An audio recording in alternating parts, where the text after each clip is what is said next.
All right, everybody, welcome back to the Chemical Man podcast. Today, I want to talk about swapping pumps. Sometimes we take it for granted. Sometimes it's easy. Sometimes it's hard. Sometimes it can be challenging. It's easier than you think. So, what I drew here is I got two pumps. Both of them are coming from the same spot. I just drew it the way it is. Get your flow in, flow out, and goes to say a column. Okay, and then you might have another line that goes to like a slops tank, or if you need to pump the column out, you go to a rework tank or something else, right? So you got your bleeds before, you got your bleeds after, you got a valve here in your discharge.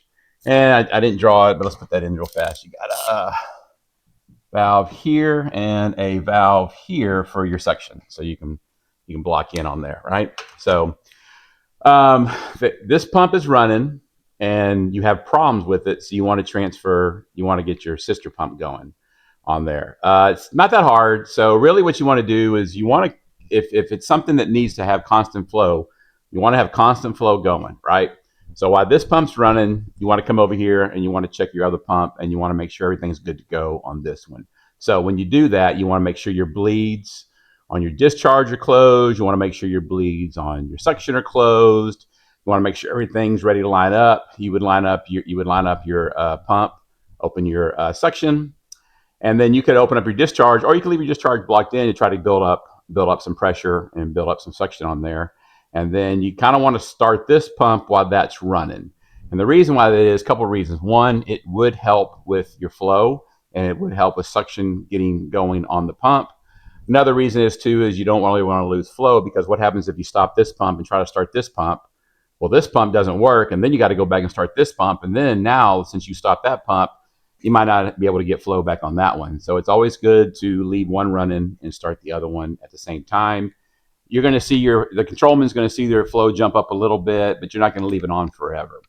So as long as so when you get this one started, you call your person on the inside, say, hey, how's it look? Do you see a flow? If they say, yeah, it looks like my flow jumped up, give it about a minute, let it flow, block in this one, block in here, leave this one lined up, and then stay out there for like another minute or two and say, okay, how's it look?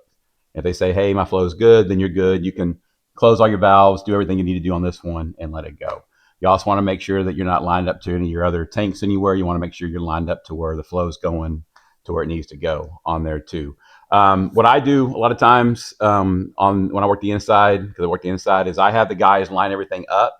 Then I'll tell them to stand back, and I'll start the pump from the inside. That way, they're not close to the startup. They're not hitting the button if anything happens. If anything happens to the pump, like it might start shooting out the seal, might get them chemical on them. That way, they're safe. I'll tell them, hey, line everything up, stand back, let me start the pump. If I can get the pump going, then I'll get the pump going, and then we'll line up on that. That way, it just makes everybody safe, and they're not hitting the button. And then the next thing you know, something happens, they get sprayed because something happened on there.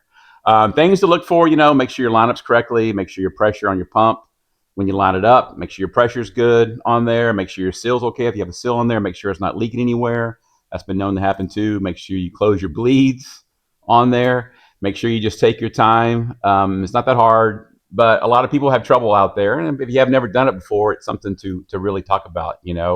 Um, Now we used to do it years ago where we would always swap, like every Friday we would swap over to the sister pump. That way we'd always have a good rotation of pumps and make sure they're always working. That way we're not constantly running on one pump all the time. That way we swap over, make sure this pump's running. And if it's not, then we can write a work order and get it changed pretty quick on there too. We used to do that like every Fridays. We used to transfer back. We haven't done that in a long time. It's just different company doesn't really require that. So we haven't really done that on that. Everything else is kind of explanatory. You're going to have a check valve in here, so make sure that your check valve is turned the right way if they've done maintenance on it on there. Check your couplings. Make sure your couplings are good before you hit the pump.